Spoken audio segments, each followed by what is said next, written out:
Alrighty, everybody, welcome back to another episode of Subscribing to My Podcast. Because I have a new guest on the show every week, it's very difficult to get consistent viewership. So if there's one thing that you can do to support me and the guest featured on my show is by interacting with the video. You can always unsubscribe later if you hate me or the content. Without further ado, here's your episode with Tyler Hoenig is an academic advisor here at Iowa State, but through the avenue that I've gotten to know him through is his two podcasts, Life Story and the Super Film Club.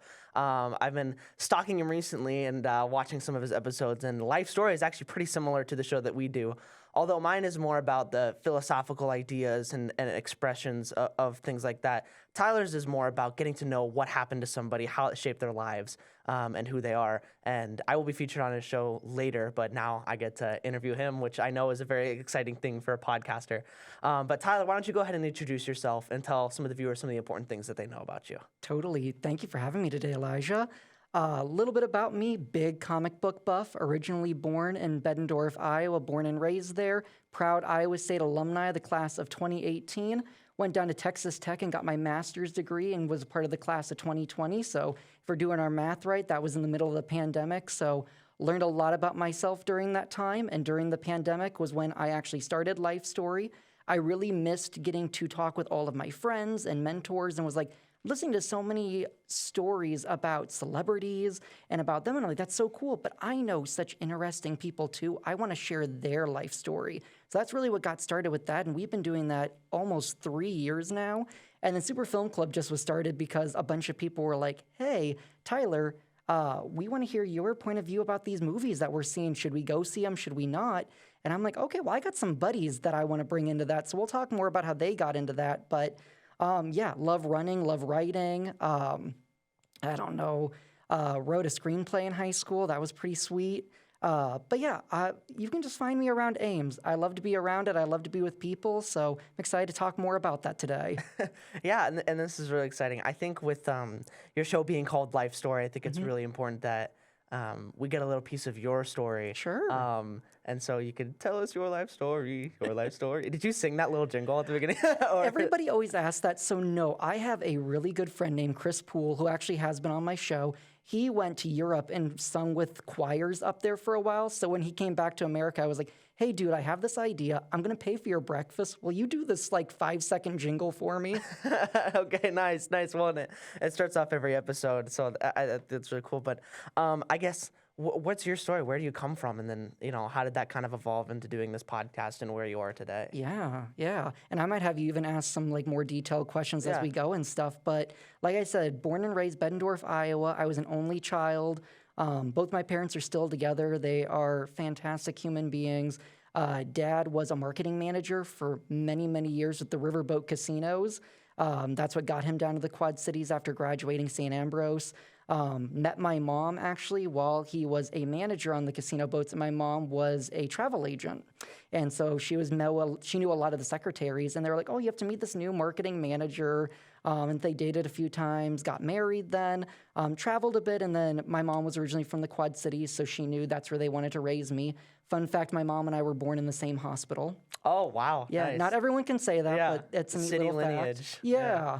I loved Bettendorf. I had a great group of friends. Growing up, it was usually me and about 3 other people, and we would kind of cycle out, but my best friend, Michael Custer, and I, he's my brother. That's what we refer to each other as. His 2 older sisters are my older sisters. But he and I have been friends since the first day of 2nd grade. We met during recess, and as I always joke, he has been the thorn in my side since then, but he has been the person that's always had my back, and I really, really appreciate him. Been a big part of my life story. But yeah, I was a part of theater, band. I did trumpet from 5th grade to senior year. I was in choir. Yeah, I was an involved kid. Tried different sports, never really had anything that particularly clicked. But I was always supportive of all my buddies that were doing stuff. Right. And so, were you also pretty academically, like, did you get good grades? Did you have to study in high school? Like, did you push too hard in that realm, or? No, I kind of knew when to work hard, play hard with it. So I did definitely have to study, do my homework on things, math. I did everything I could to get through math in high school. I had some fantastic teachers, maybe some that weren't as fantastic, but you know what?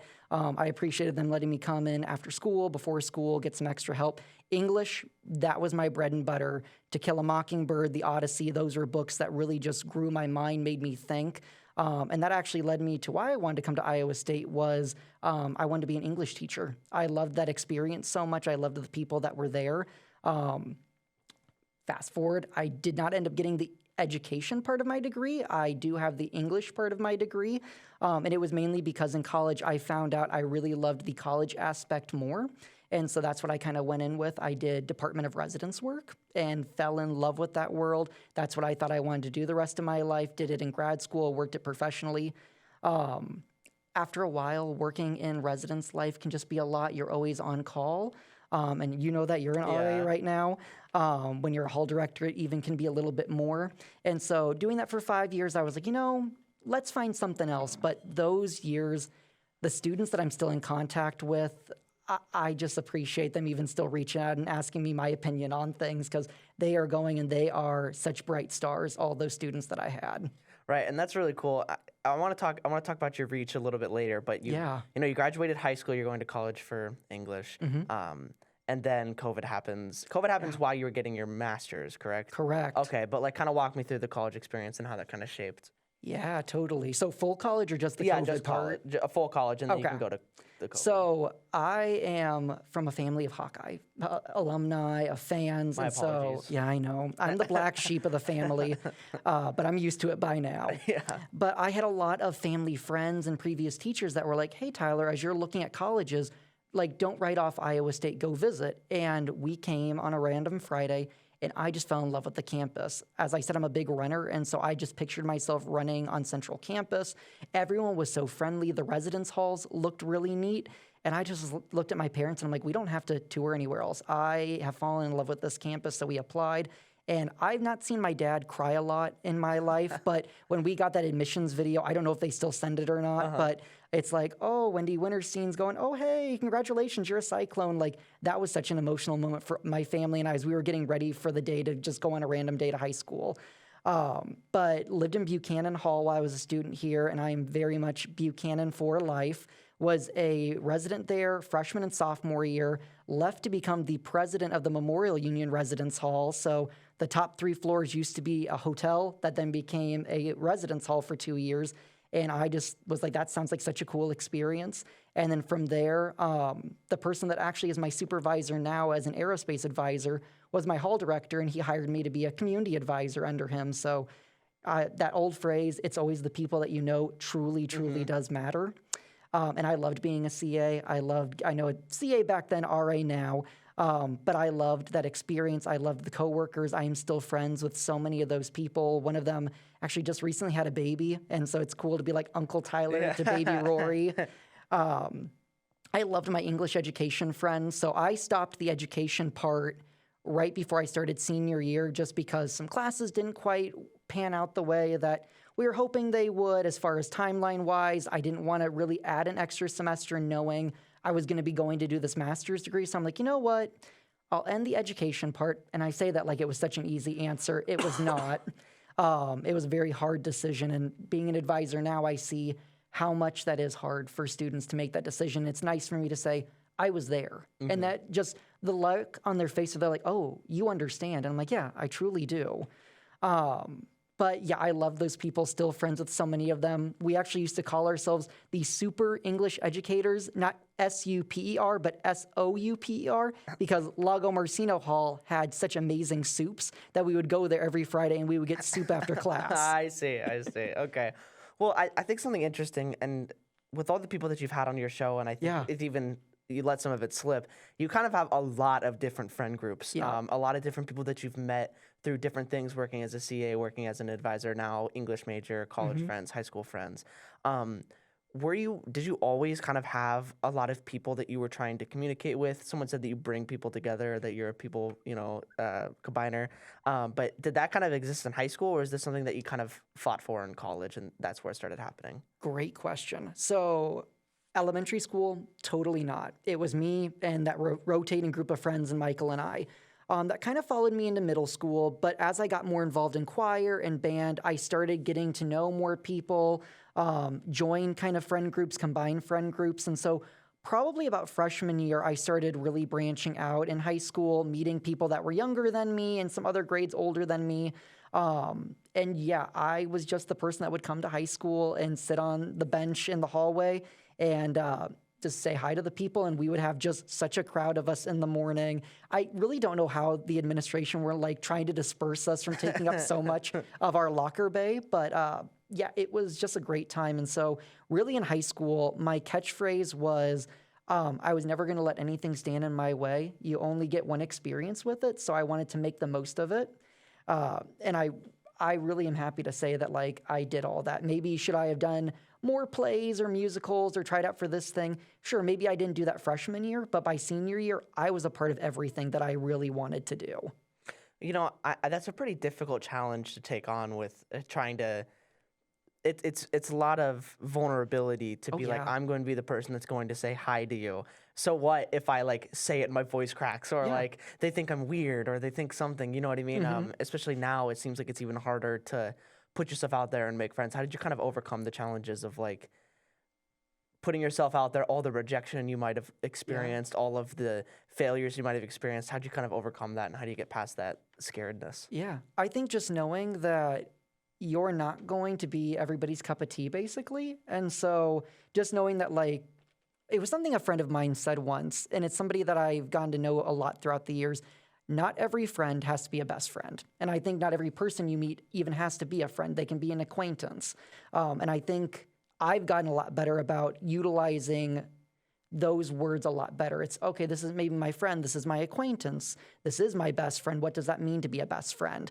And so it was just meeting people in classes and stuff, and like, who am I working with in projects? Because I don't know about you, in my high school, we never got to pick the people we were in groups. So you kind of got who you got. And so that's how I got to know the captain of the football team or different volleyball players. And that's why we hang out with my friends at lunch, and then it's like, oh, hey, so-and-so, good to see you, great game the other day. And they're like, how do you know him? And I'm like, oh, we sit next to each other in geometry class. And it was boring one day. The teacher had to walk out for a moment. You just start a conversation with somebody.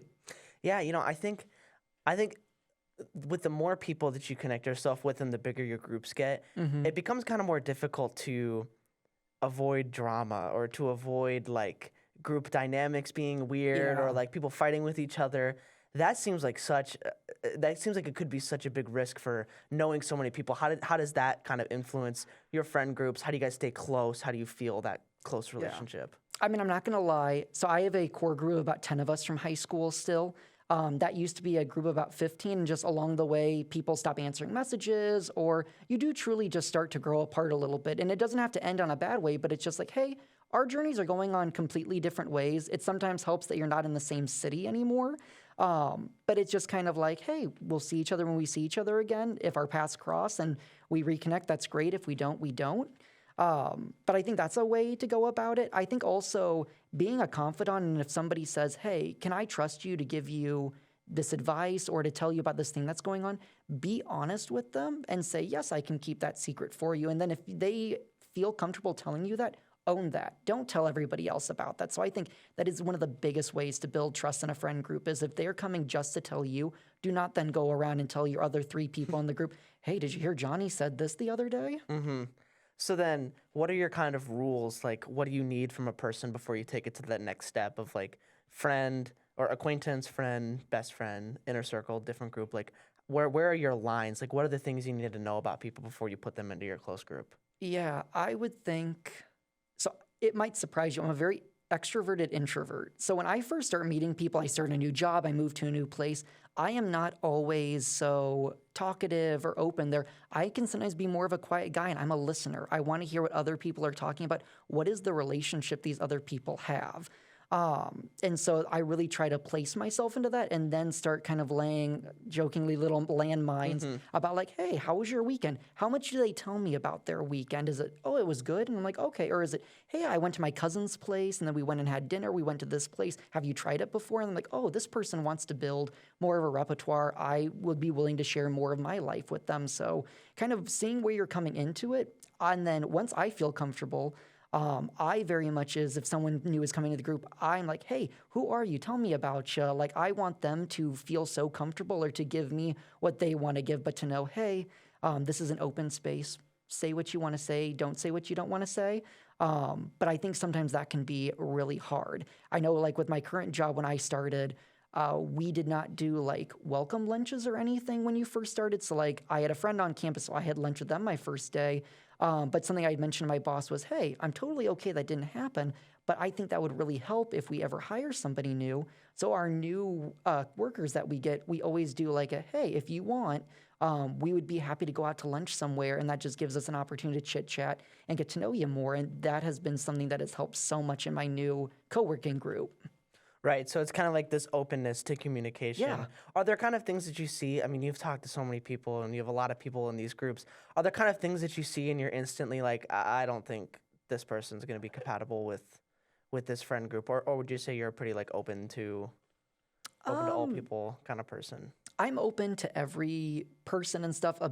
Something I really hold close is just because someone stumbles and falls doesn't mean that they're broken or that they can't rise above something. I've had friends that have had some issues with the law before and stuff. And so it's, do they kind of own that? Are they continuing doing it? Are they trying to better themselves? And so I try to look at everybody with how they are at this moment and stuff. And that's really how I have it be. I don't necessarily always support if they're continuing to do wrong, or if I have a good compass to myself. So if I'm not feeling like something's vibing right, I definitely will be polite as much as I can, but I'm going to try to outsert myself from that as quickly as I can if it makes sense. I see. So you're going from high school to college and you're kind of collecting all these people. To what level do you think your social experiences are like important to you? Because I know some people, it's not as important that they have a lot of people that they talk to, or it's not as important that they socialize with other people. So I guess like, where does that land with you? Like, how important is it that you socialize with people, that you have a social group? How important are friends to you? And stuff like that. Huge. They'd be in my top 5. Like I said, extroverted, introvert. So every weekend I would love to at least have somebody that I'm meeting with, a friend, a cousin, somebody. But then I also know when I have to like have that hard stop and then go and read a book, go watch TV. I'm a big TV buff, so I know that's how I need to recharge. But I can't have too much or too little of one. I can't have a whole day where it's nonstop me hanging out with people and then never taking that time by myself. I also don't want it to be where it's like, oh, I'm just hanging out in my apartment all day. I'm like, wonder what's going on. So that does kind of make it where I'm the one that's our social coordinator. I don't always wait for someone else to say, hey, Tyler, do you want to do something? I'm like, hey, I heard this cool show's happening, or something's going on in Des Moines. Anybody want to go for a ride and go see what's going on down there? I see. So it's kind of like give and take. Do you think that there's a universal need for people to be social, to have friends? Like, if you were to prescribe an amount of social that people should have, I guess, like, what would you suggest people listening right now who maybe aren't as social or don't think they should be as social? Kind of what would you prescribe to them? I think it's depends on how you view socialization. If it's I'm talking to my buddies on a VR set while playing a video game and that's still socializing, hey, I say you're talking to someone in real time, that's great. If it's I'm just going to video chat my buddy for an hour and we can hang out in our own apartments and be comfortable, that's cool too.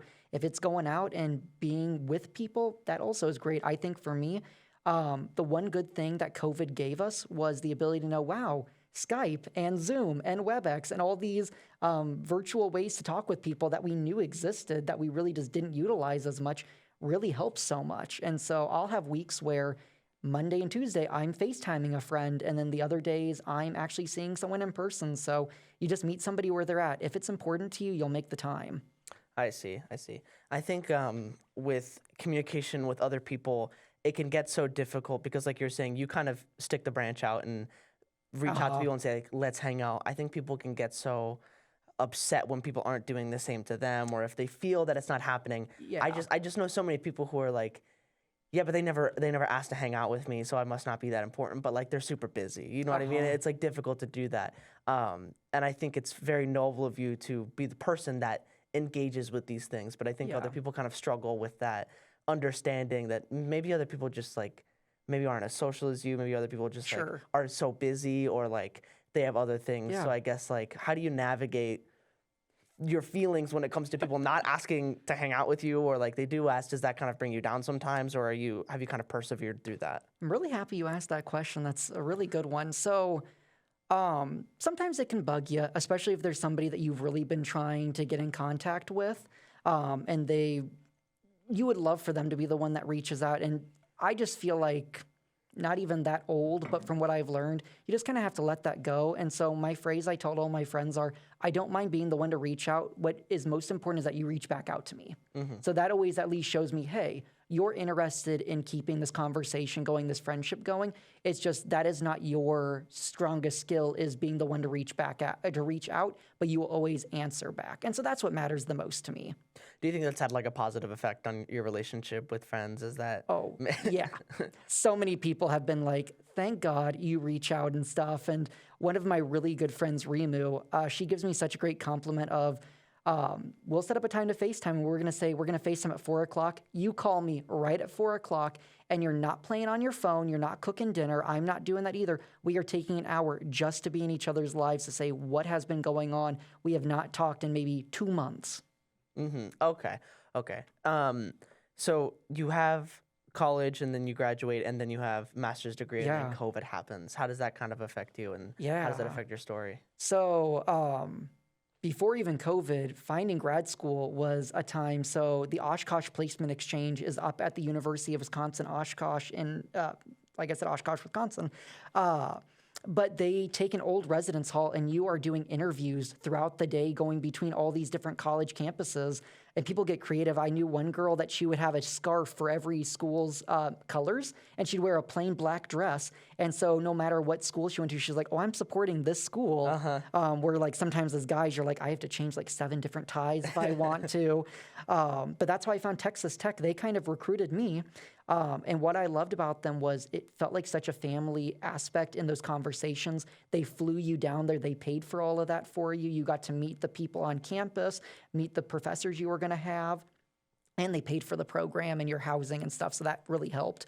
But I mean, even coming to college, going to Texas Tech, again, though I'm such an extrovert, again, I had to do, like I said, I'm quieter. Who are these people I'm meeting? Like how am I going to interact with them? Something that helped in Texas was I had 2 other Iowans that were in my program of all places. They went to UNI. One girl lived 20 minutes away from me growing up, and we learned all of these things about each other where our lives had intertwined, and it took moving down to Lubbock, Texas to actually meet her.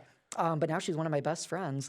But like you were saying with COVID and stuff, so my first year was a regular grad year. You do everything you're supposed to, take your classes, run your residence hall.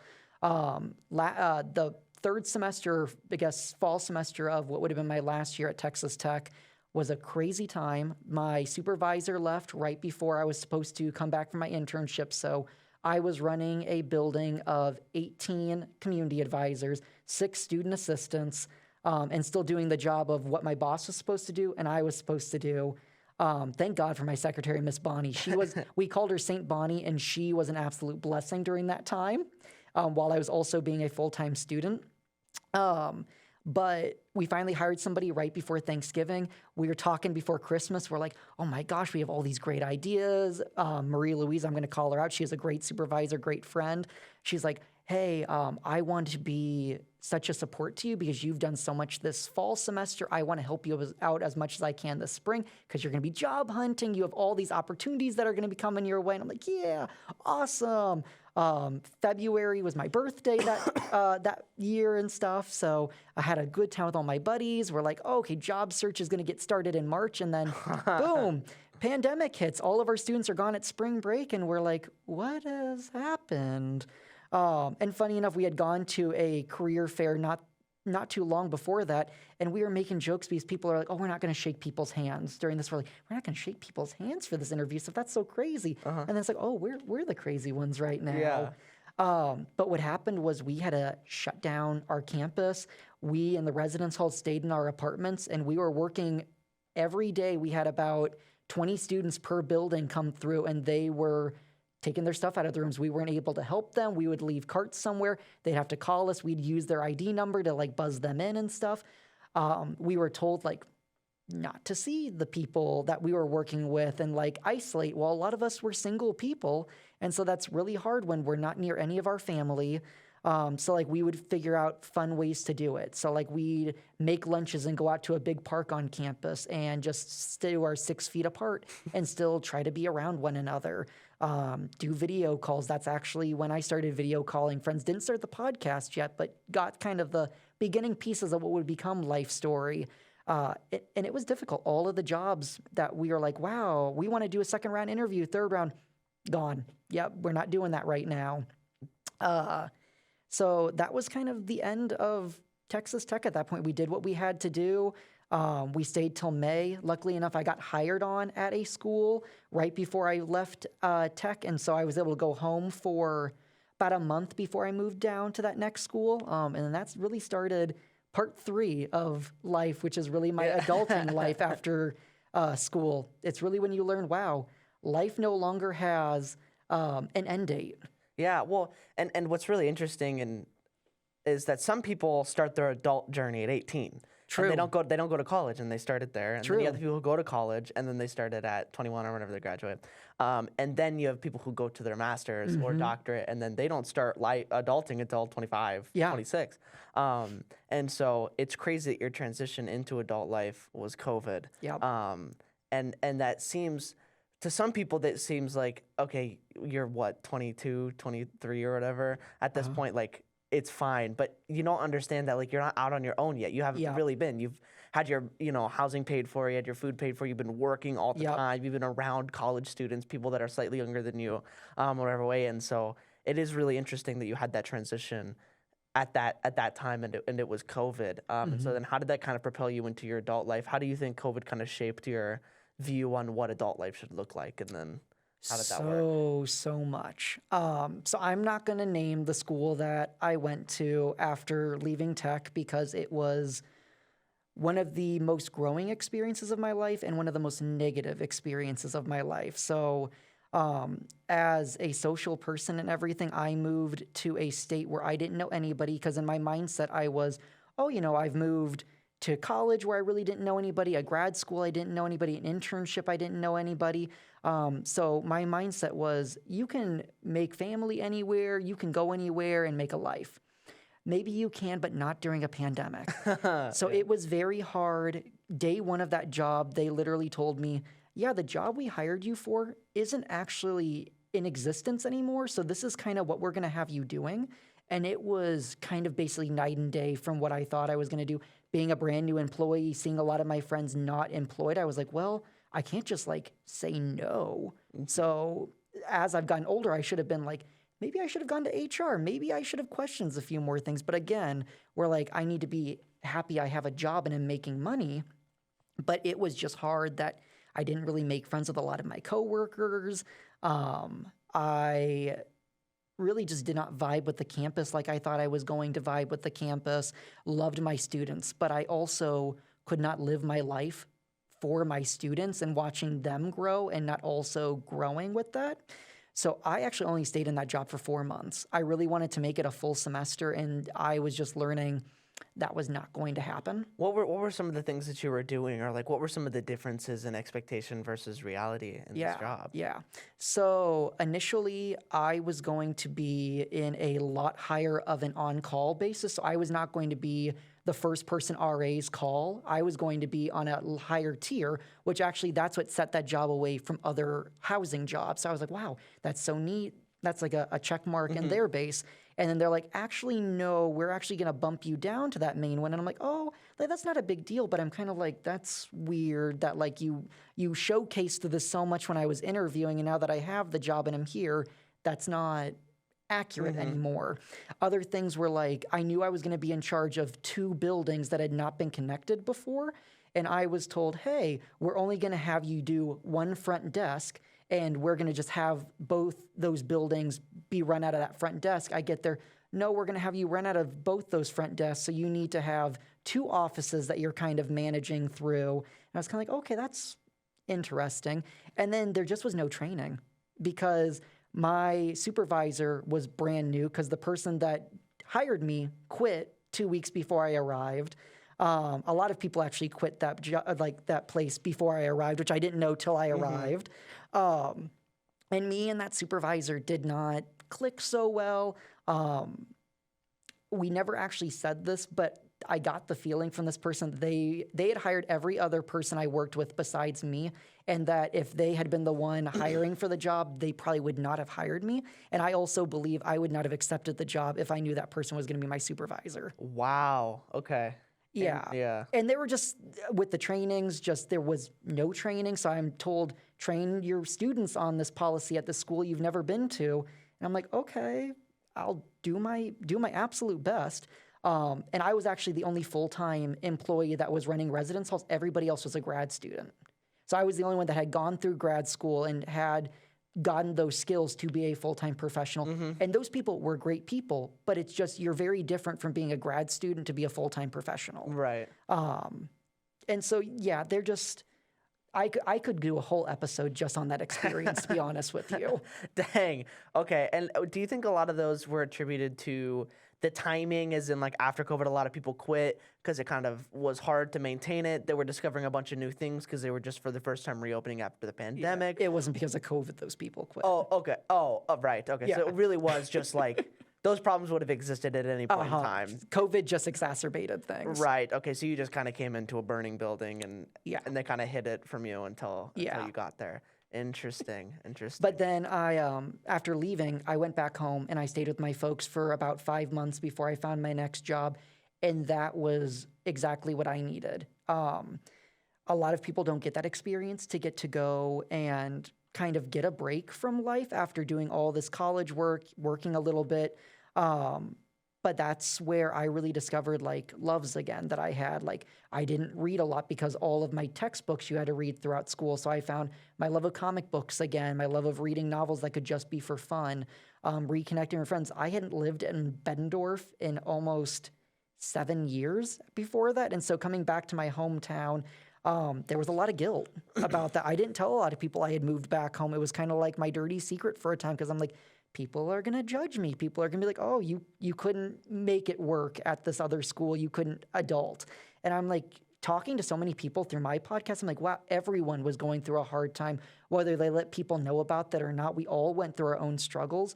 And so it's not about judging everybody. It's what did you do to kind of survive that experience while the world was burning around us? And thank God I was home because my grandmother, who was my best friend growing up, who I absolutely adored, passed away like 2 months after I came back from, or moved back home, I should say. And those experiences I got with her, I would not trade that for the entire world. Damn. And I think that's really important. I think that's really cool about like the humility and talking about those things because on the face, people are kind of turned off by the idea of like, hey, I had to go home, you know, after doing all these college things. And especially when you spend so much of your life studying for one goal, working towards one goal, you spend 6 years and then you're back home. There's just a lot of weight and there's a lot of, like you said, kind of judgment on that. And I think that that's super unfair. Especially if you're gaining things that are kind of unrelated to that.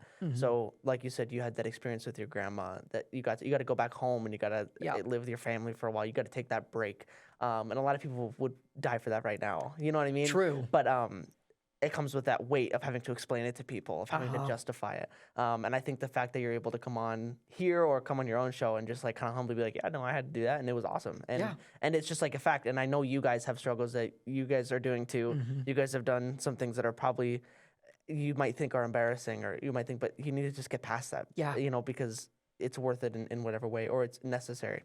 And so I think that's really important that you're able to share that and you're able to talk about that experience. Yeah, 100%. And so you were home for 5 months. Yep. And then where'd you go? Then I went to Grinnell College. Actually, my goal was to come back to the Ames area. That's where I felt like home. And after being in a place that I felt so not at home, I craved that. And Grinnell was a great experience. I loved telling my supervisor there that they reignited my love of housing because that other place had not squashed it, but I was like, is this really what I spent kind of 6 years preparing for? And I really enjoyed it. I'd never worked at such a small school like Grinnell, really small team, but I also loved that I could have a student come tell me a problem, and I'm like, oh, I'm not just going to say go down to student counseling. I'm going to say go see so-and-so at student counseling. I was able to give them a name, and that just reassured them so much more of like, I don't just have to go to this strange office and say, hi, I was sent here. It's like, I was sent to see this person. And it was just neat we were out of that COVID time a little bit, so we were able to do more activities, put on fun programs. Bingo. Bingo was huge on Grinnell's campus. And having been from Texas, I had bought a cowboy hat down there because some friends told me I needed to. So I used to do cowboy bingo, and people absolutely adored it. That sounds really fun. That has to be night and day from where you're working beforehand. Oh, yes. We'll just act like that was University of Iowa where you were working. Where you were working. It was not. It was not. Yeah. But we can use that. Yeah. But that has to be night and day, and then has to be really refreshing too for getting to experience what it was that you wanted to experience. Yes. Like kind of what you said, what you were working for. And so you did that for a while, and then how did you end up here? So again, like we said, it's the people that you know. Nathan Ross was his name, but he was my hall director at Buchanan when I was a CA. And he sent me an email and was just like, hi, I'm now working in mechanical engineering as an advisor. We share a suite with aerospace engineering, and they just recently lost somebody. They went off to go work at the registrar's office, and I think you would be such a cool person. He goes, I don't know if you're looking for a job. You were on my mind. And I was like, I'm not really wanting to leave Grinnell. Like, it was not the most amazing job like I had ever had, but I was like, I'm very happy. I'm comfortable here. And it was like right before winter break. So I was like, I'll think about it, but I'm probably not going to apply to it. And then throughout moments during winter break, I was thinking, man, I keep coming back to this job opportunity. I'm like, I'll read the description for it. I'll at least do that. Yeah, that kind of sounds interesting. Well, let me just throw in my application. Like, jobs and interviewing take a long time. Like, I'm not going to hear anything about it for a while. Literally, I do the last day that it's open, send in my application. The next day, come back to Grinnell's campus, get an email. Hey, we'd like to schedule a phone interview with you. I'm like, okay, cool. Do the phone interview. And I'm like, well, that was fun. It was a half hour. It'll be at least a month before I hear anything about a second round interview. That next week happens, and they're like, hey, Tyler, HR said that you were a really great candidate. We'd love for you to come on campus. I'm like, oh. And I'm like, okay, well, looks like I'm taking a quote-unquote sick day. And I'm going to drive up to Ames, and thank goodness I have a really good community here, so I was able to park my car somewhere, so I didn't have to worry about parking it on campus and possibly getting a ticket. Had some people I was going to get lunch with before to prep, and really just enjoyed the people I was meeting with. My boss at the time was a huge Star Wars person, so I was like, like your Millennium Falcon, you're hanging up there. And the team was just good, and so I walked away from that being like, this was a cool experience. Like, if I don't get the job, that's okay. If they do offer it to me, I got something I got to think about. Yeah. And I want to say, gosh, maybe that following week, one of my references just messaged me like, hey, got an email from Iowa State, like, didn't know you were, or no, I did tell them that I was putting them out as a reference, but they're like, yeah, I didn't know I'd get like a reference form for you already. I'm like, oh, that's interesting. And so later that day, got a call and they offered me the position, took a day, did some negotiating, and that it just happened to be a 3-day weekend that we were going into. And I accepted the job on Friday, and then I was like, I need to find housing. And so I was looking at some different apartments, picked out one that I really liked, and they had one room that had just opened up for a single apartment. And I'm like, what do I have to do to get the paperwork in to get that apartment? And like that 3-day weekend, I lined up all of my ducks so that by that Tuesday, I was able to go to all the people on that campus I needed to and be like, hey, I just want to let you know I'm going to a new position and stuff.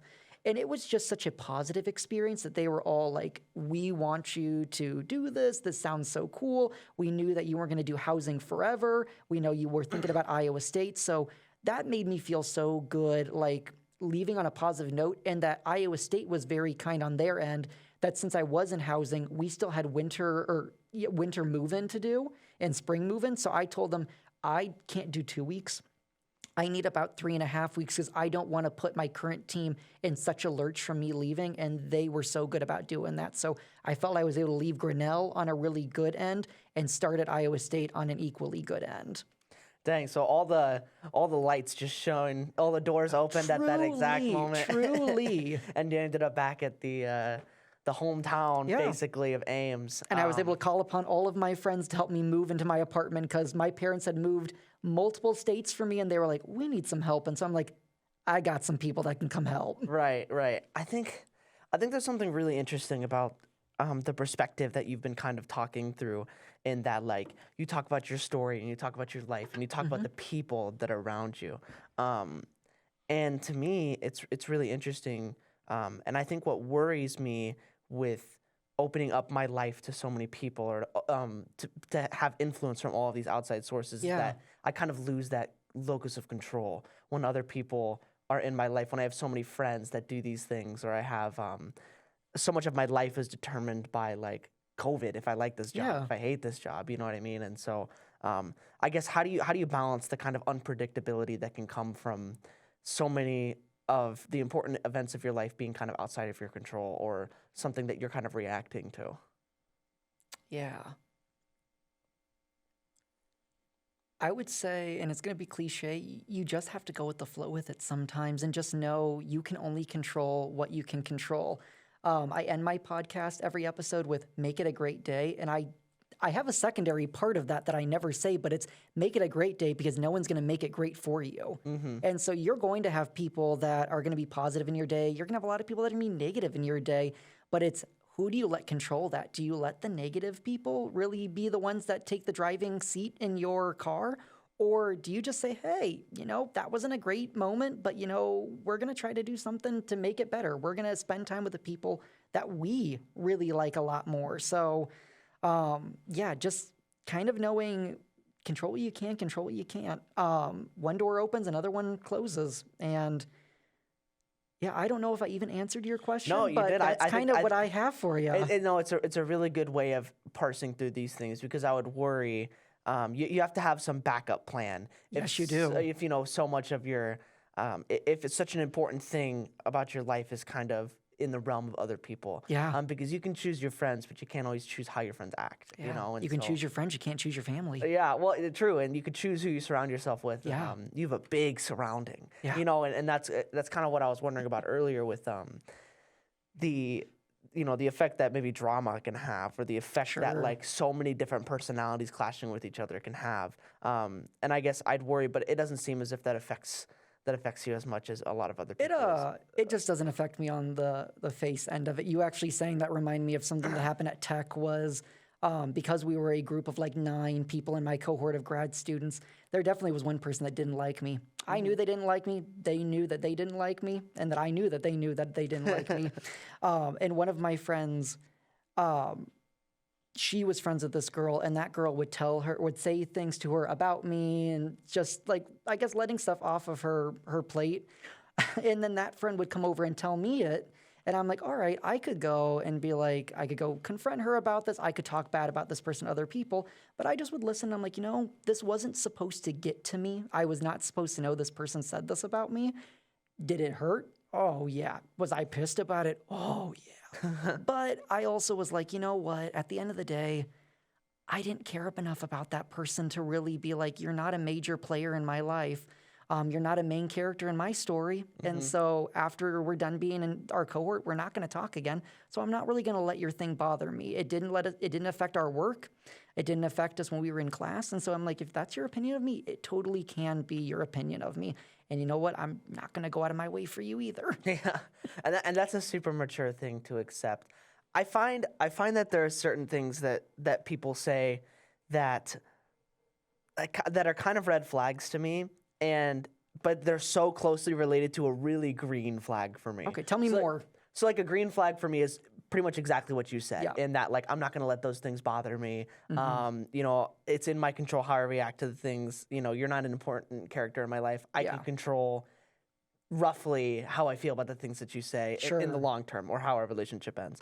But then there's a very close red flag where I feel like if people have to justify it, and they'll be like, I don't care what you say about me, it doesn't matter, because you have, like, a crappy opinion anyway. It's like, that's kind of a red flag, because It is. you're not open to, like, feedback, I guess, or, like, Yeah. why is that a caveat that you have to say, like, how many people are talking bad about you? Yeah. You know what I mean? Like, that should say something about you if you have to post on your Instagram stop talking bad about me. It doesn't matter. You know, that seems Exactly. like, you know, there's like that balance where it's like, yes, you do have a lot of control over how you react to people, but then some people kind of throw that control to the other side of the court, and they're like posting on their like Instagram about that. And it's like, that seems to not represent what you want it to represent. But I feel like the way that you worded it was that exact green line that you need to be crossing of like, look, this is how it is.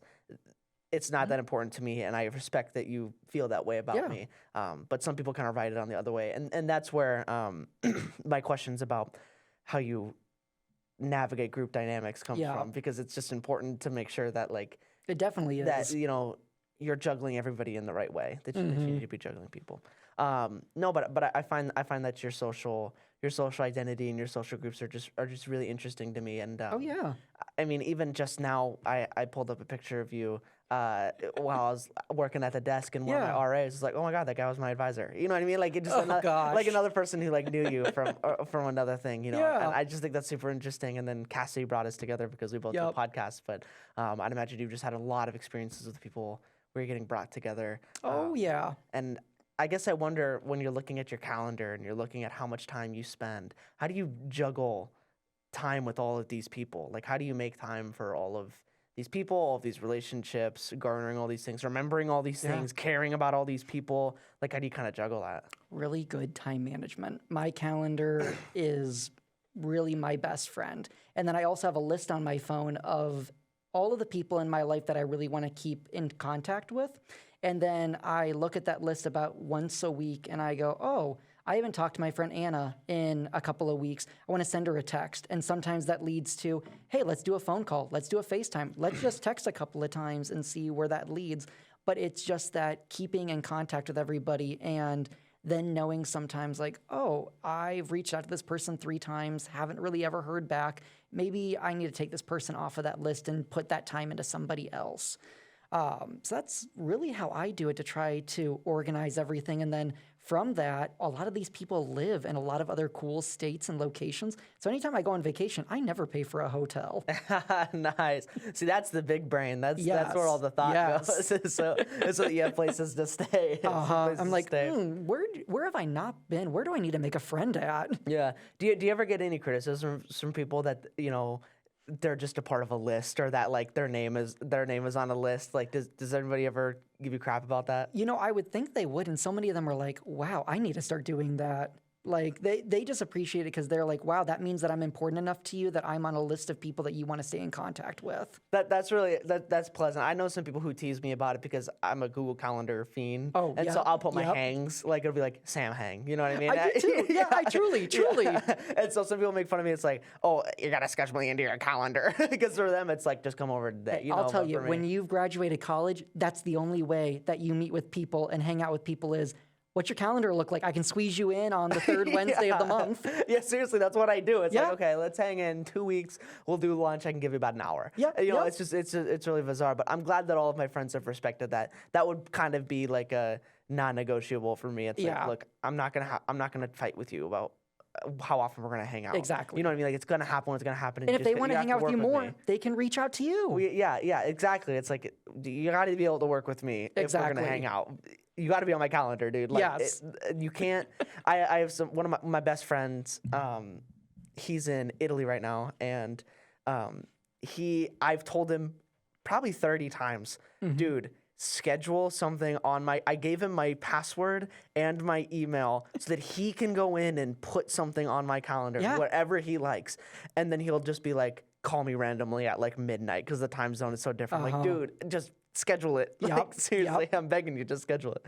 But I find that super interesting. I want to talk about your podcast and some of the podcast specific stuff, because I find that super interesting. I don't get to talk to a lot of people who do podcasts. I'm excited about this. So when you're doing the podcast, what are some of the work that goes into it? How do you find guests? How do you prep? How do you do conversations? How do you kind of guide the episode? Yeah, totally. So at least initially found all of my guests from my friends that I just wanted to keep in contact with. Like I said, they had some really cool life stories.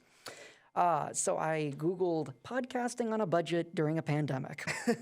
And I found this app that was once called the Anchor app. Spotify has since bought it, and it's called Spotify for Podcasters. Y'all want to sponsor me, please feel free to start sending that money over.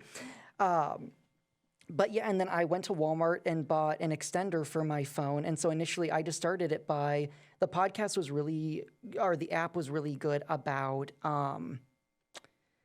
making sure that you only hear the voices that are around you. So it was able to knock out a lot of the other sounds. You're able to add background music to it. I was able to throw my theme song in, record in chunks, delete and edit things, very similar to probably what the system that you use.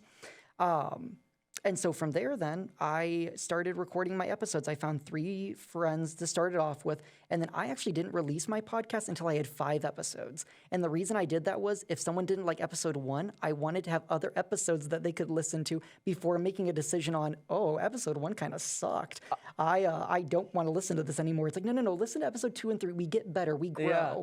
And it's like a pilot on a TV show. The pilot you see is not always exactly what you see come season 5. Yeah. Oh, that's really interesting. These like small podcasting decisions are super interesting to me.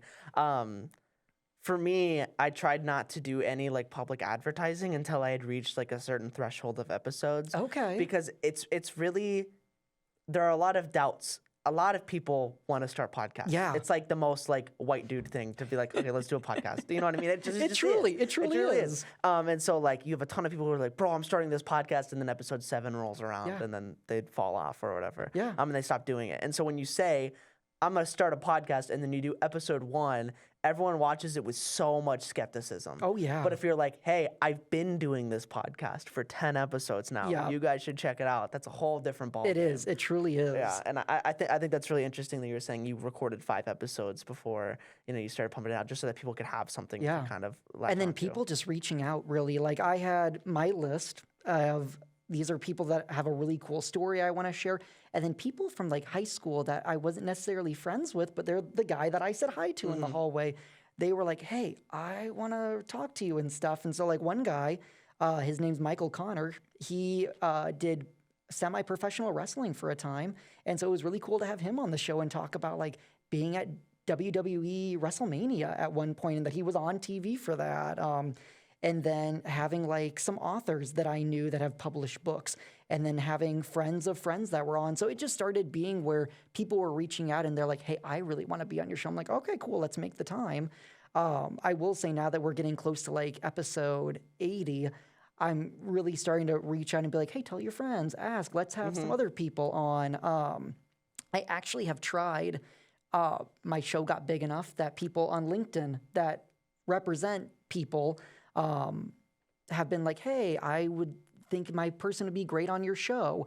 You asked, though, how I kind of set everything up. So I have a questionnaire, and the number one thing a lot of them don't do is, oh, they don't want to fill out the questionnaire. And I'm like, oh, well, we can still do the show, but it's going to be a lot harder because I don't know this person. I don't know what to talk to them about. And I did have one guy that was on it, super nice guy.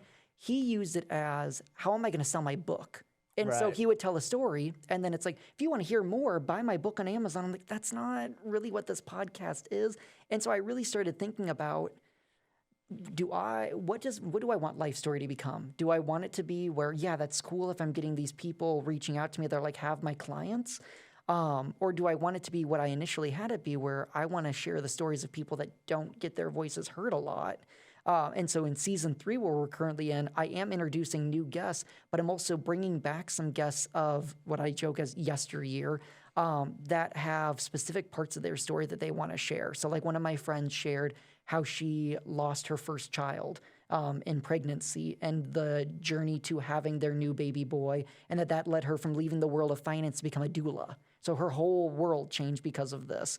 Another friend that we talked about, what is the meaning of friend and family, and can friendships become more important than families? Friends that have moved to some interesting places, and what was that experience like for them?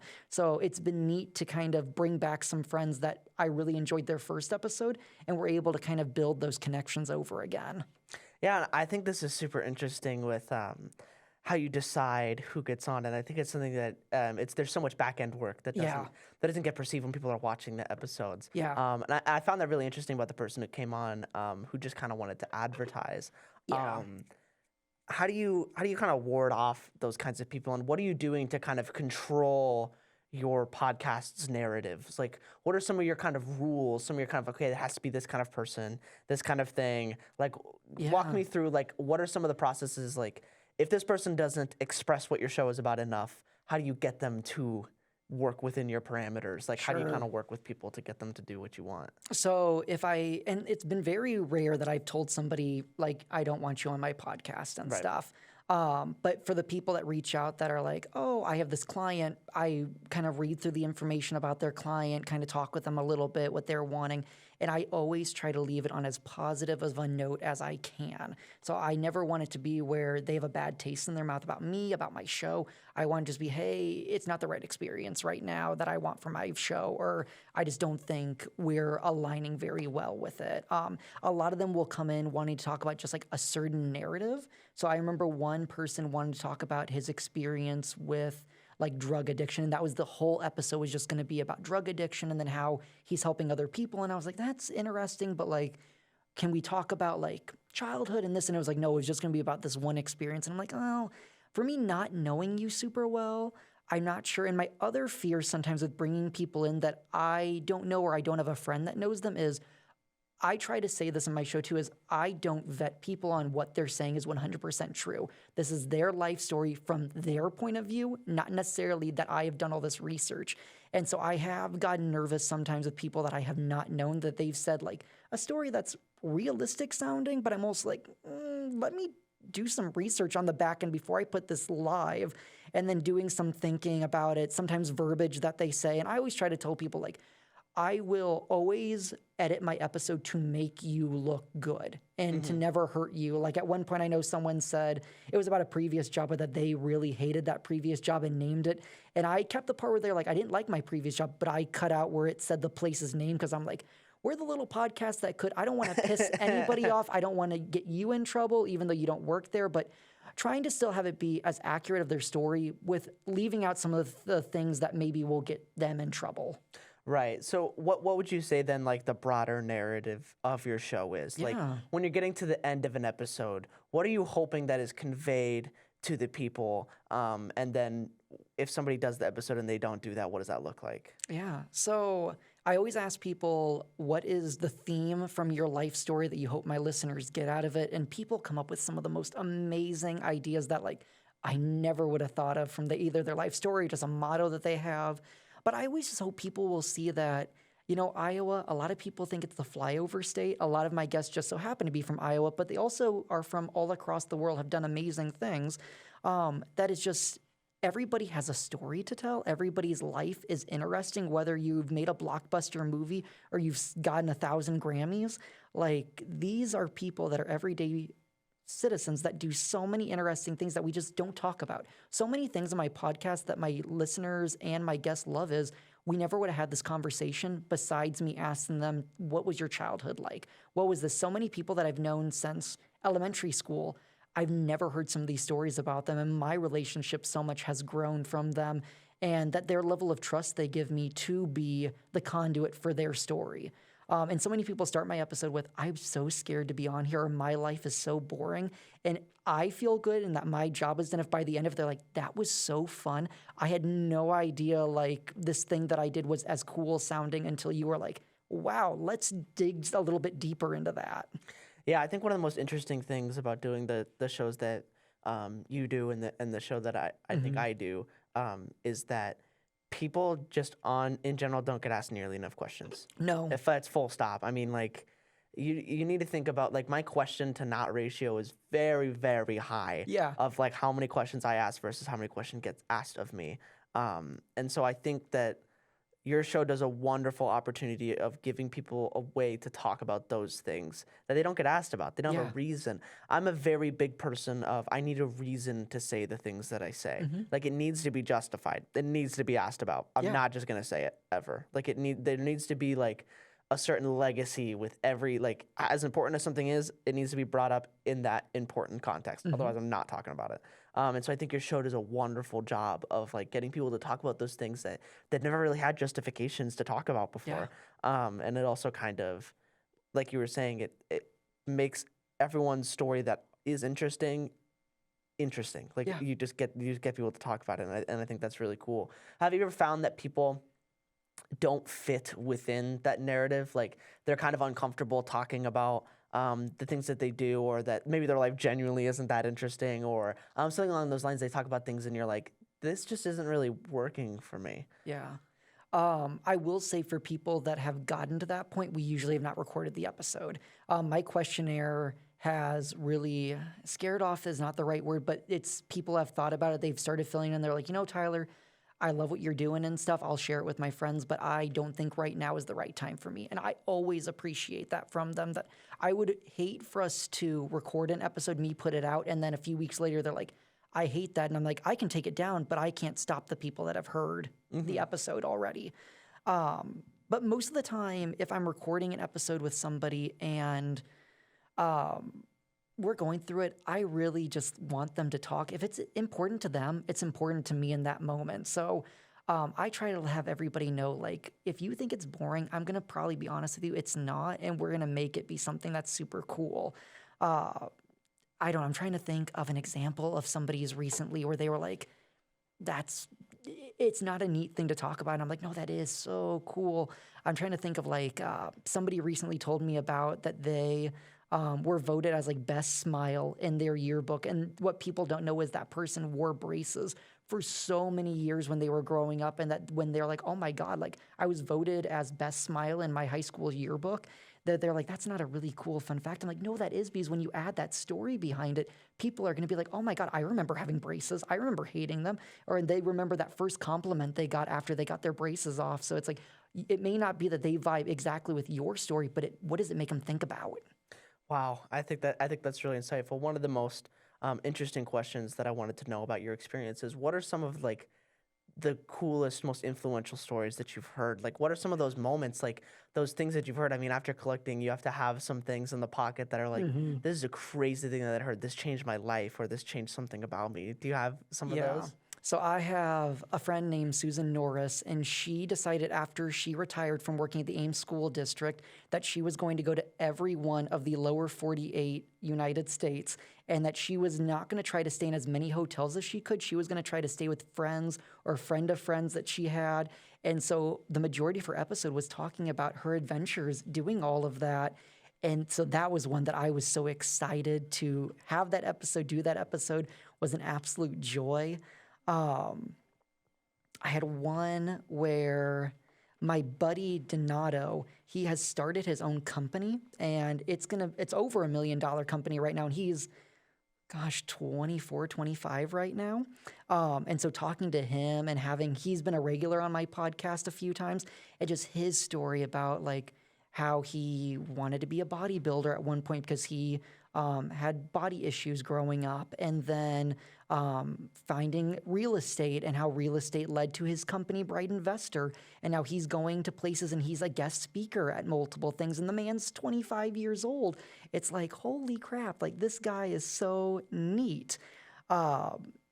Thinking about just mentors that I've had in my life, like just some of the places that people have lived. They're like, I lived in no name, insert state here, and that I got to New York, I got to California, and the struggles that I got to get there. My friend Mary Dayheim, like rest in peace, she passed away 2 years ago, but she wrote over 75 novels as a New York Times bestselling author. And she initially started writing romances that she hated. She wanted to write murder mysteries. And in the 70s, her editor was like, women, one, don't get a lot of very good murder mystery books, write romances. So she did what she had to do for the time, got a new publisher, and then her books blew up. And she was writing 2 books a year, had 2 very successful book series. And it led from just her experience of her growing up with her cousin. And she made the 2 characters based off those 2. And she was an influential person in my life when my grandfather passed away. Her books got me through the grieving process. And so I reached out to her over email one day, and she emailed me back, and we became pen pals for 10 years. I'm in her book series. So she created a character based off of me. And so I will now live in infamy through that series that meant so much to me. Wow. And I just wonder, how have you taken these awesome stories and kind of implemented them into your own life or your own experiences? Have there been lessons that you've learned that have kind of shaped how you've lived? Have there been things that you've heard that just stick with you every day? Yeah, my number one is, I used to ask people a lot about this. We stopped talking about it on the podcast because everyone had the same answer. But what is your dream job? And everybody's dream job is to not have a job. Wow. Everybody Yeah. really wants to be able to have a hobby or be able to have something that they don't need to do to make money. They would like to be financially sound enough to be able to go live their passion project. So that was something that really stuck with me is I love my job, but I truly do my best to come in at 8 o'clock, leave at 5 o'clock, do my best for my students, and then go and live my life. Not think about my work on the weekends, take my vacations. If I'm not feeling well, take my sick days. And so that is something huge that I've taken away from all of my peers and friends are just live life and take those vacations. Interesting. Do you think it's kind of strengthened your view on living an important life, living a life that has value, or something has it kind of motivated you to pursue the things that you want to pursue? Is that kind of what you're getting at with work is work and life is life? Yeah. Like in a perfect world, if I could podcast for my life, or I always joke with people, I want to take over the Tonight Show from Jimmy Fallon. That would be amazing. I've always loved the world of television, and that would be somewhere I think would be a lot of fun to do, would be somewhere doing something like that. Yeah, well, and you, I know that you write a bit and you have a lot of other hobbies, running, writing, doing stuff. And I wonder, with this podcast, if you really feel like you're doing it, like you're pursuing the things that you want to, and if there's something that I guess you could say to the broader audience that would encourage them to pursue what they want to do, to kind of do the things that you're doing, the podcast, the writing, the running, the watching. I guess, like, what do you have to say to some of those people in lieu of what you've learned from others or your own life experience about pursuing the things that you want to pursue? Do it for you, not for anybody else.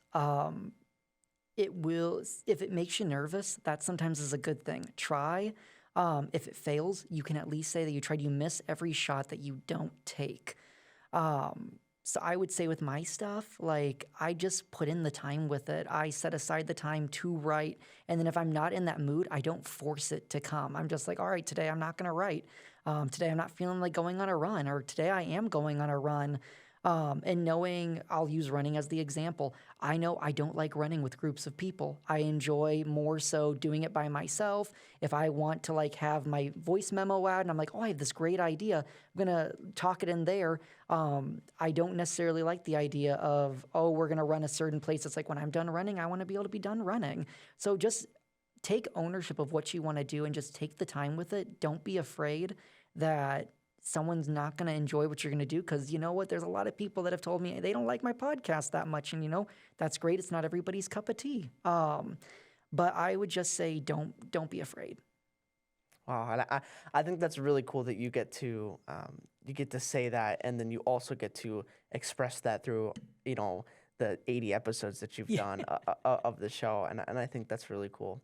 Are there any other like overarching topics related to the podcast that you kind of want to say to people who are looking to start a podcast, people who are looking to do what you do, maybe some of the struggles that you've endured in doing the podcast? I'd love to hear about some of the things that you struggle with. Sure. So big struggle is finding the guests. So every podcast is a little bit different. So if you're going into one, you need to know what you're going into. So if you are the only person that's on your show and you don't have guests, that makes it a lot easier that you can put episodes on once a week if you want. When you're relying on people that you're not paying, you have to work through their schedule. So there are some times where I might have half a month that I don't have a show going because it just doesn't work out in the people's schedules that I need. And then there are some weeks I record 3 episodes in a row and then I release them periodically. But that's just sometimes how it has to work out. I'll use the example, Life Story is very different from Super Film Club, because for Super Film Club, we rely on new movies and TV shows to come out. And then I have my 3 guests, John Jaso, Kyle Wilson, and Barry Perlman, who are all living their own lives. One lives in Chicago, one lives in Wichita, one's in New York. I know them all from different experiences in my life. And when I was thinking about doing a superhero, super movie podcast, I was like, don't want to do it by myself. And 2, Jaso and I would always go to see movies together. Kyle is a huge movie buff. And so I'm like, these 2 people have never met. And I texted them like, hey, how would you all feel if we started a podcast together and we did 1 episode and it melded so well? And they're like, we need to do more. And I'm like, sweet. The podcast actually was not originally called Super Film Club. It was going to be called Geek Talk or Nerd Talk. I did not like that title. And so I'm like, we need to do a new title chain. And then as we were going, one of my friends, Barry, who is up in New York, she was like, I so love your podcast. I've been on Life Story. How do I get on the Super Film Club? So I asked the two guys, I'm like, hey, there's this person. They haven't seen like one of the recent movies we want to do. So let's do that top 5 superhero movies that you and I had talked about. And so she came on and she was just that missing piece we needed. She was able to shoot the shit, if you excuse my language, with all the guys. And so we invited her to be a full-on guest. We changed the theme song so her name was added to it. And so it's just fun that these 3 people who have no connections whatsoever besides me have just shared their love of the show, shared their love of movies and TV shows that are Marvel, DC superhero. And yeah, I will call myself a connection maker for that one. That is one. If you look at the dictionary definition of connection maker, there's Tyler, and then there's the Super Film Club logo. Right. You've honed the definition. No, and I think that's really cool. I know that working with other people is difficult. One of the beauties of it, though, is that theoretically you kind of have an endless source of content. Oh, 100%. You know, so you don't. I guess you don't necessarily have to struggle with like coming up with different things to talk about, coming up with something that other people aren't doing, because a lot of people you've interviewed have never been interviewed before. Yeah. You know what I mean? And the people that have been, you're providing a different take. You're providing a different idea. And it's neat when you have somebody that has a lot of interview experience on podcasts or anything. My most recent person had, and she just was so good. And we had a lot of fun because she was not nervous. She was like, Tyler, this is old hat. Is this the actress? This is the actress, Yes, my friend Annie. Yeah, and that's really cool too, because you're interviewing people that are doing really cool things, like actress, bodybuilder you mentioned earlier. Yeah. So the people who have lived or explored everywhere in the United States, like these are really interesting people. And I think that's an endless source of content, but it does come at the cost of having to work with other people. Yeah. It does come at the cost of having to find those people. One of those things that I feel like I'm struggling with right now is that the caliber of people, like I'm struggling to make that next jump. You really have to bite the next big fish. You know what I mean? To get the higher level people, like I couldn't go out and email the 1 million subscriber YouTube channel that I really like right now, because I'm just too small of a fish right now. Sure. No matter how awesome I am, I just can't do it. So I have to make the steps up, and it's like, how do I work up this chain to get this popularity so that I can get the people that I want? And I think that's really interesting. Do you find that you struggle with that too, or have you been pretty content with the people that you've had? Have you been kind of rising with the caliber of people, or like how does that work? I feel like I've been rising with the caliber. I've been utilizing the people that my friends know. A goal of mine, someone keeps saying you need to do a live podcast episode. And I would love Wendy Winterstein to come on and do that. I think she would be a very interesting person to be on the show. But I also say it's not something that can happen just like that. Growth takes a lot of time. And it's reaching out and getting the rejection from the people that are like, oh, I just can't do this. I'm not super interested in it. But then the people that you are being really appreciative of that and just saying, hey, throw this out there. So like for mine, I don't have any social media for my podcast. I'm working with somebody to try to build it, because I'm at that point, I'm like, I have 80 episodes. Like, am I too late to start building a social media account for it? Turns out I'm not. No, not even close. But I rely on them to share my podcast. And so that's where my subscribers have really gotten. I'm over close to 3,000, if not more, people that have listened to my show. And actually might be a lot higher. I haven't looked in a while. But that's how people have listened. It's like, oh, I came because my friend was on your show, and then I listened to 17 other episodes, and it's because they shared it on their Facebook pages. And that's really interesting too. What I can say, I have Winterstein coming on next week. Very nice. So, but just send the email out. Send the email? Okay. It's likely that she'll bite. I did have Dr. Younger on before her. I do know that, yeah. Yes, and so she was kind of the next fish, but it's been pretty easy to work with. All she did reschedule. So where do you want your show to go? Are you wanting it to be people? I know you're doing a lot of people at Iowa State right now. Is that what your show is going to be, or do you want it to grow outside of the campus? Right now, I'd say my biggest dream, definitely not. My biggest dream right now is to talk to big philosophers, to talk to big political people, and to talk to big actors, talk to big people who are pursuing the interests and have really great philosophies on life is who I really want to talk to. Sure.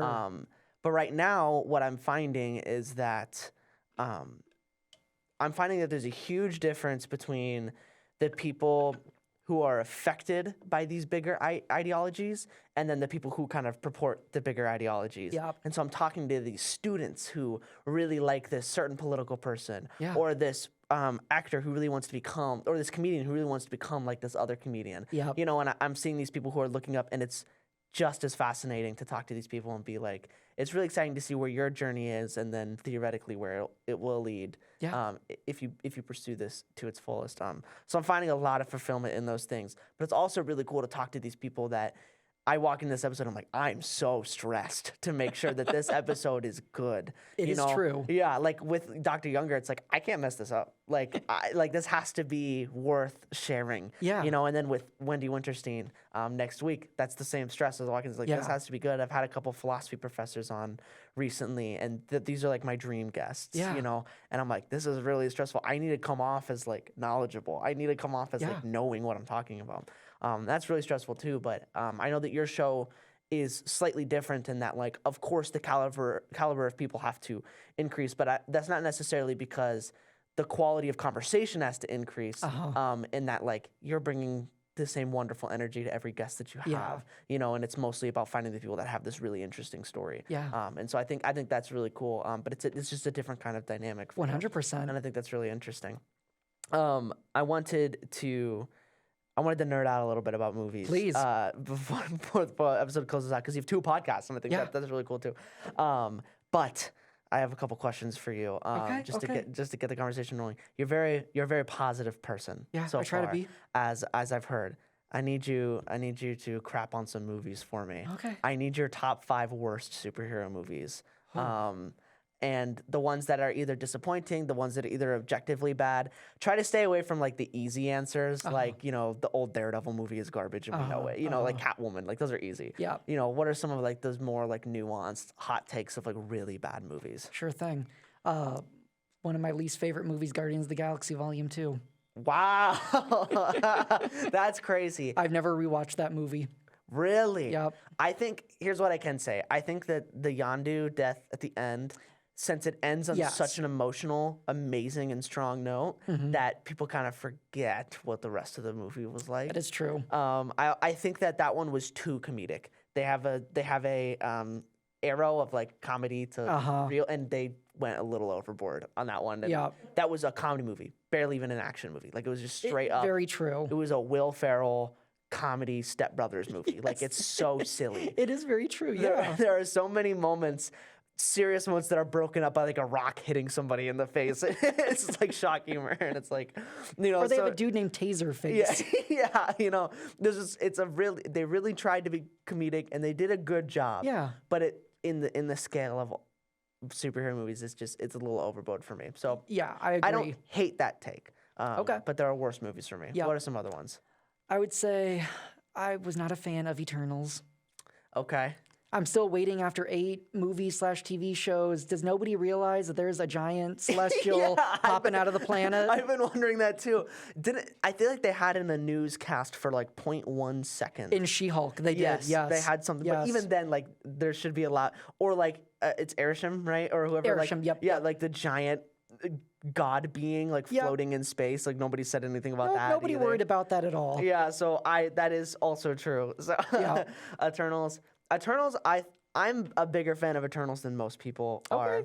I thought the movie was gorgeous. I thought the acting was good. Yeah. I thought that Icarus was awesome. I thought that he was really cool. I would have loved to see Icarus come in other movies. That would be neat. And show. And I guess I should say I don't think it's a good MCU movie. I do think it's not a bad movie in general, but as far as superheroes, it's definitely down on my lower list. Okay, yeah, and I don't hate that. I thought that the story was really interesting and really cool. It was really cool to see a bunch of like stoic beings with like no emotion discover that they have emotion and that things suck. I thought that's just that is true. It's a pretty cool. And I liked the history that they came and worked with the Mayans and just they were there for all the pieces of basically life until 2025, I think, was the year that we're in an MCU world.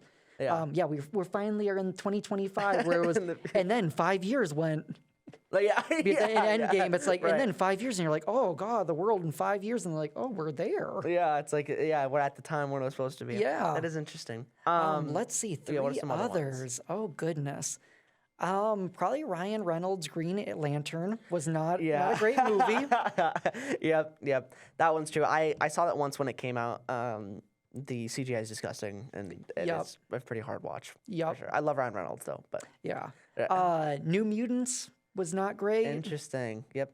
And that movie, I mean, that movie was coming out for like 3 years. Yeah, and then they just kind of like lightly sent it out during the pandemic, and it was. There were good things about it, but there was also like you just kind of used the name New Mutants because it was Marvel fans would know it, and it really didn't hit its mark like it should have. I really like the horror aspect of it though. I thought that was a cool spin on Yes. like powers and stuff. So I thought that was cool. And I'm trying to think one last one. I'm trying not to do like a Marvel DC. I'm trying to think maybe even outside of that world for superhero stuff. I've never been a huge fan of Michael Bay's Transformers, but I love Travis Knight's Bumblebee. The one that had like Haley Steinfeld in it. That was a kick butt movie. Really? Yes, but I just could never get down with Michael Bay's. And I think too, my dad liked the older cartoon, and Michael Bay just really took his own way, minus like Optimus Prime and Bumblebee, with how they all looked. And Travis Knight's Bumblebee, that one actually, like, all the characters looked like how they should be. And you got a storyline, and you got cool kick butt robots. Right. Yeah. I think my problem with the Michael Bay movies is that everyone's so greasy and wet, and like the entire movie looks like it's been splashed with water. And it's like a gross like. And every bad guy is like the oddest actor. It's like Patrick Dempsey, Kelsey Grammer. It's like, who else are we going to get to be the bad guy of the week? And how many of these corporations are like, oh, yeah, the Decepticons are going to be our friend when they take over the world? It's like, no, sleazeball. They're going to destroy you right after they take care of Optimus Prime over here. And it's been like the third movie where they've fallen under the same. Yeah, exactly. Under the same trap. Interesting. Okay, this is interesting. Now, what would you say are the top 5 most overrated like movies? Ones that like people like and you're like, no, this is bad. And this is like all movies, or this is just superhero? Let's just say all superhero projects. Okay. Overhyped. Not because it's a bad movie, but everybody always talks about the first X-Men movie that came out in 2000. It was not bad. X-Men 2 was really where X-Men came into light. And so I think that one kind of gets a little overhyped. I love Tobey Maguire in the new Spider-Man movie in No Way Home. I was never a huge Tobey Maguire guy, or Andrew Garfield in the Amazing Spider-Man movies. Tom Holland was the first live-action Spider-Man that I was like, that is my guy. That is my Spider-Man. He does a wonderful job. I think he's perfect. I think he's my favorite one as well. Tobey Maguire is like a man. Like he's like way too old to be like even in college. I mean, truly, when he steps out of that portal, like, did we get like some youth pastor that came over here? Yeah, true. Let's see, what else? I like these movies, but they are not ones I go back to watch a lot, were the Christian Bale Batman movies.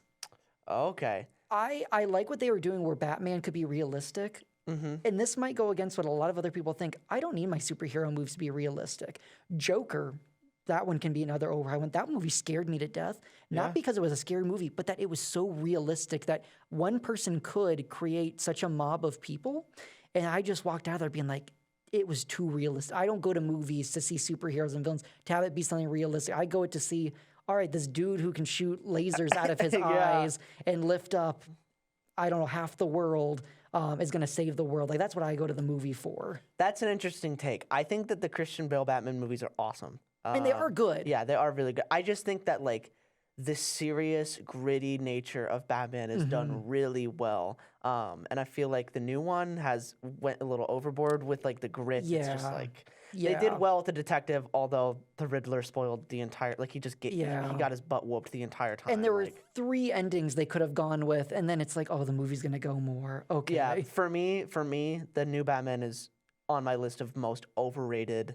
Yeah. I just can't... I fell asleep at that movie. I can't stand it, dude. I'm not even gonna lie. I think the fact that the Riddler gave him the plan is so stupid. Like, the fact that just some random guy was like, look at this carpet peeler, and then it's like, oh, and then he just like watches this live stream of him revealing. That's so stupid to me. Also, I think that like Batman discovering like the Falcone storyline with like the Penguin and Falcone, that could have been the whole movie, and it would have been so good. And now he's getting his own TV show, Colin Farrell as the Penguin. Really? Yeah, it's going to be on Max, and I think that will be good because they're going to play more into what that part of the movie was. Well, yeah, and I think that storyline, like, honestly, I think the Riddler added nothing but bad to that movie. I think they could have taken him out, and I would have enjoyed the movie so much more. But everyone wanted the Riddler. Do you think at the end when he injects himself with that, do you think it's adrenaline, or do you think he injected himself with venom? It seemed kind of like adrenaline. I don't know. It seemed like kind of like the Bane stuff that he uses, or some sort of like, I don't know. That would be weird too. It would be. It would definitely be a stretch because I think the next movie is supposed to be about Joker. I don't know if they're really playing into like the super part of Batman. They're not. It's supposed to truly be. It's this normal guy that just is kind of rich. But my Batman is always going to be Michael Keaton. I love those Batman Returns. Yeah, I didn't grow up with those movies. I haven't even seen them. So I recommend it. Yeah. I grew up with Batman, the animated series. So when my dad would come home from work when I'm like 3-4 years old, we would watch an episode before I go to bed. So like Two-Face, I would be flipping a penny and stuff like him. I worked on my Joker laugh. Like that was childhood, was Batman the animated series. I really wish I was a part of the cartoon generation. I didn't have cable for a very long time, and like we didn't have the streaming services, so I just wasn't privy enough. I watched the Teen Titans. That show was awesome as a kid. But other than that, I wish I got more like the Spider-Man stuff because I love the comics and I love the Marvel stuff. Yeah.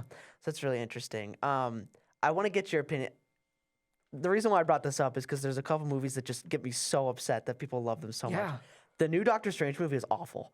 It's so bad. Okay, it is it's a 4 out of 10. Like, it's so bad. Really? I almost left the theater. I think, here's a couple things. Here's a couple caveats. Okay, I'm interested. I think if you have to justify a directing decision by saying, oh, it's just the way the director does it, that misses the point of good and bad directing. Okay. So, like, there were so many shots that were so silly. I'm a big, like, film person. Like, I like the way things are shot, the way things are said, like the overarching storyline. Yeah. And there were so many times where I laughed at the movie. Like, I was like, that's ridiculous. There's that one shot, they do that Star Wars old-timey, like, circle fade like this. That made me laugh. Yes. That one scene where Wanda is doing the dream walk, and then it, like, slow fades into Wong's face. And he, like, takes up, like, all of it. That made me laugh out loud. That one line where, what did he say? Doctor Strange was like, I have to get the army of the dead or the army of the damned. And I was like, that's the stupidest thing I've ever heard in my life. Like, there were just so many moments where I was like, this is a ridiculous movie. I think America Chavez was terrible. Oh, no, not my girl Xochitl Gomez. Terrible. I don't Winner know. of Dancing with the Stars. Really? That's why she had the star on her vest. I just think, nothing against her. I don't know anything else that she's in. Sure. I don't know anything about her. Nothing against her. There's that one scene where they have to like shoehorn in her past. And so she like watches Doctor Strange relive a memory and then walks on the exact same pressure plate and then stands there. And then like that, there's so many things that are like, this is really silly to me. And I don't know why people are loving it so much. So let me ask you though, do you read the comics at all, or do you have any background with the comics? I have background vicariously. I used to watch people tell me the stories. Okay. You know what I mean? But I never I never was like holding them, but I would watch like comic stories. Like this is the, World Breaker Hulk storyline or whatever. Yeah. Stuff like that. So reason I like Doctor Strange, and granted, I agree with you on a lot of what you said. I do wish it said Multiverse of Madness. They go to like, in that quick scene, you see a bunch of different multiverses, but really they go to like 2 different multiverses. Yes. But I loved the cameos they had. I thought it was very creative with the Captain Carter. They brought back Anson Mount from the Inhumans TV show that didn't work but gave him justice. People really wanted to see, and I'm going to blank on his name, but he's the guy from The Quiet Place. Yeah, as John Mr. Fantastic. Yes, Mr. Fantastic. I really liked where they went with Wanda. I do wish they had talked a little bit more about WandaVision because I felt like they addressed it but didn't. Also, where was my boy White Vision that came and saved Wanda? Yeah, he will never be seen ever again. again. They were like, it was always just the 2 boys, and it's like, well, where's Vision in this perfect reality that we've built? I don't know. I did not care for the first Doctor Strange movie. I thought it was too out there. I thought this kind of grounded it more. That's crazy. Yeah, and I mean that's why I love talking about the movies. Are people can have totally different opinions of them. And I'm a big Young Avengers fan, so I read those comics. I grew up with them. It came out kind of the ages that the Young Avengers were about the age I was when those comics came out. So like Kate Bishop in the Hawkeye show, America Chavez, Ant-Man's daughter, like they all are culminating to be the Young Avengers, which I hope that movie happens because I will be like, shut up and take my money. I'll go see it every day. But that's, I guess, why I got excited about some of these newer movies. I'm seeing some of those characters I grew up with now on the live screen. And this is a hot take, so take it what you will. Your listeners, take it what you will. Marvel movies anymore don't have to be made for the general audience anymore. They now have gotten so many characters, done so many things, done so much world building. It can be for the true blue fans that have been reading comics for years that they're like, Joe Schmo from this one issue of this one comic is in this. This is amazing. And so sometimes where people, I know one of my friends hated the She-Hulk show, and I'm not going to say it was the greatest show, but if you read the comics, that totally goes along with how the She-Hulk comics are. The fourth wall breaks, kind of them being a little bit silly and stuff. So what all the people that don't read the comics are like, this is garbage, Marvel sucks. All the people that are reading the comic books and that when I go to my comic book store, we're like, this is kind of what we knew we were getting into because if you've read any of her books the last few years, this is what it is. Mm-hmm. That's really interesting. I super support that. Like, it's the longest running like movie TV show of all time at this point. You know, there's so much lore that I would never expect a person to come into. However, it does take a different grading scale. Like you can't. I agree with you. Like I agree with you. Yeah, you can't rank like a Marvel movie in the same realm as like Pulp Fiction or some like classic. They are in so Marvel movies are not classic movies yet. Yeah. And I'm a pretty like classic movie guy. But what's your favorite? None of them are classics. I'm sorry. By that I mean like ranking them on a classic movie scale. Fair. Not as in the classics, but Pulp Fiction is in my top 3 best movies of all time. I really love Scott Pilgrim versus the World. I just watched that for the first time last month. Incredible movie. Great movie. And all the cameos, I'm like, holy crap, that person was in this movie? Yeah, they had Superman, Captain Marvel, and Captain America in that movie. Which, did you know Brandon Roth is from Iowa? I did not know that. Yeah, he grew up only a couple hours away from here. That's really cool. I know that the same is true for Aquaman. What's his name? Jason Momoa. Jason Momoa. Yep. But those are really good. Yeah. So I really do appreciate the take that Marvel movies do not have to be for the general audience. And you know, Endgame and Infinity War were huge hits. I mean, they still are fantastic, topping the charts for like most sales ever. Yeah. And that goes to show that like you can have a really comprehensive story and then still be super successful. So that's totally cool. Doctor Strange is one of those that I really did like the first movie. What I can say, I do like that things are getting nerdier. I do like the cameos. I think that's fine. Like that's never gonna make me be like, ugh, like why did they do that? Yeah. You know, so that never bothers me too much. So it's mostly just there was that one thing. It was just kind of ridiculous.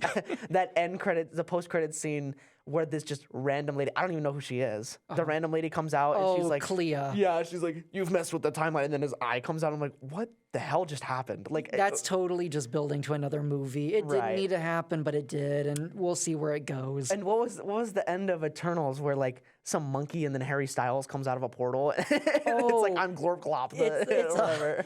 Star Fox and then Pip the Troll.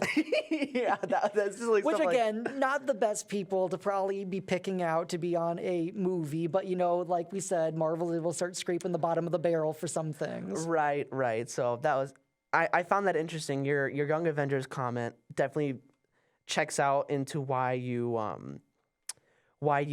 put Hawkeye amongst your favorites. I thought Moon Knight was incredible. That was a good show. And I think I liked it. Hawkeye was good. It was very fun. It was cool.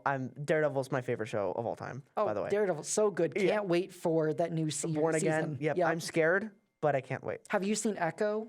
I watched the first 4 episodes. I haven't finished it yet. Because Vincent D'Onofrio is the Kingpin. I love that they have brought him back, given him new life, and so I cannot wait to see him and Daredevil face off. Yeah, because season 3 of Daredevil is one of the best seasons of television. It's just a really good. Oh, this show's so good.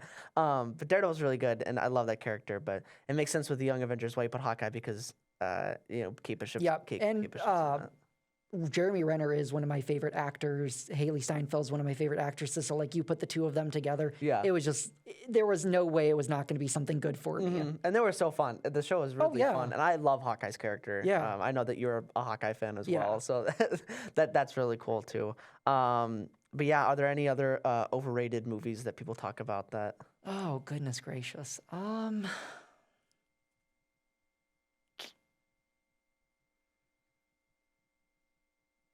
I don't know if the Fantastic Four has ever gotten it right. I know some people like them, some people don't.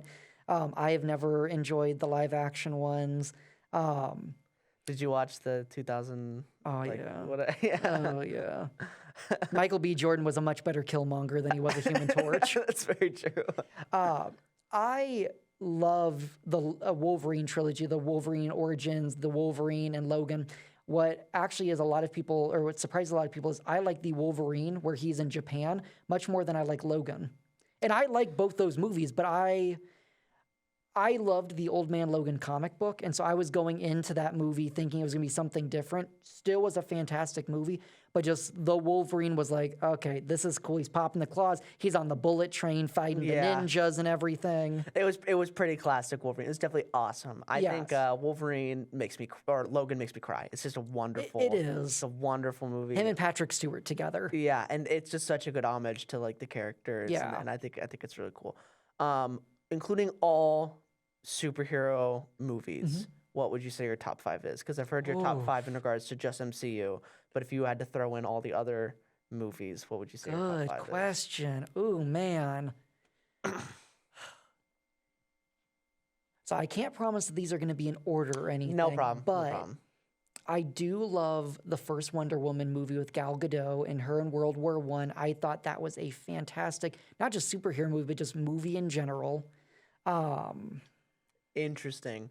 I don't know if I would have pulled that from not as in like not that it's bad, but just as in like I wouldn't have expected. I very rarely hear people talk about that movie. Sure.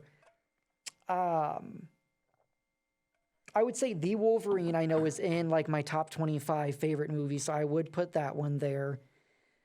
And then I really think I gotta hold true with it goes Infinity War, it goes Endgame, and it goes Civil War. Dang, you really pulled 2 out of the hat there for the other 2 non-MCU line movies. That's and I do like interesting. James Gunn's newest Suicide Squad too, and I'm actually a fan of the original Suicide Squad movie. It's not nowhere near my absolute favorite, but I saw where they were going with it. I liked it that they had some characters that you don't see a lot in movies, and I'm like, okay, this ain't horrible. I can support it as a big Lego game enjoyer. I loved seeing Killer Croc and Captain Boomerang. That was sweet in a movie, so that was definitely fulfilling my dreams. So you actually put Endgame above Infinity War, right? What is that about? I liked all the cameos a lot more in Endgame, and I liked the characters that they picked out to be the main group. Something about me when it comes to reading books is I'm not always the biggest fan of the main characters. I like the side characters. So seeing Nebula really get to shine in that movie, see War Machine get to shine in that movie, even Ant-Man a little bit, even though he's had his own movie, but like him with those characters, but yet having the original Avengers playing into it.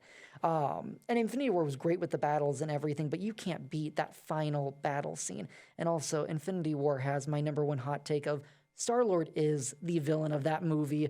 I don't care what anybody says. If they had just waited a few moments, if he had held it together and not smacked the crap out of Thanos while they're trying to get the gauntlet off, they would have gotten it off. They would have flown it away.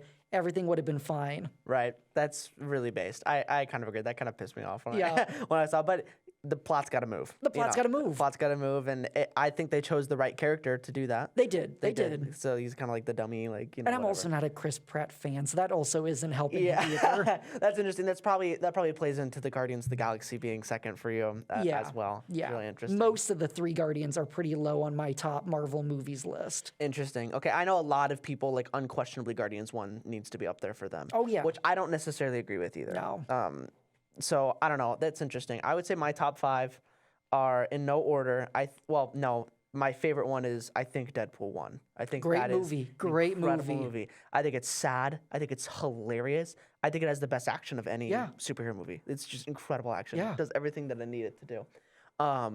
Deadpool 1 definitely up there. I think Logan is also up there. That is a good movie. Just because it is a different thing. It's sad. It makes you cry. It's serious. It's rated R. I mean, seeing blood in Wolverine is just so cool. I'd say Endgame. Endgame is up there. I would probably put Infinity War as like somewhere near 6, actually. Okay. I don't know if it actually cracks the top 5. Let me think about it for a minute. But Endgame, I love Endgame. I think it's so good. Thor Ragnarok is very funny. That is a great movie. Love that movie. For most people, it brought Thor into a character that's actually enjoyable. Yeah. So I agree. I think that was awesome. What would be my 5th one? I don't know. It's got to be one of those like curveball, like I really like the Ant-Man movies. I really like Doctor Strange. I think that just had such a cool way of ending it. Yeah. Like such a cool final fight scene where it's just him like reliving time over and over again. I thought that was just a really cool way to end a movie. But I don't know if it would be top 5. Probably, I guess, just because I can't think of what my 5th one would be. It'd probably be Infinity War, just because that movie's incredible. Sure. Really good movie. I also really like the first Avengers as well. That is a great movie too. That would be like top 10 for sure. Maybe one of the Batmans would make it up close to there, like one of the Christian Bale ones. I think those movies are probably the second one. Most people really like that one. Yeah. With the Joker, I think it's just a little bit too long, but the Joker. I would say Joker is probably top 5. Okay.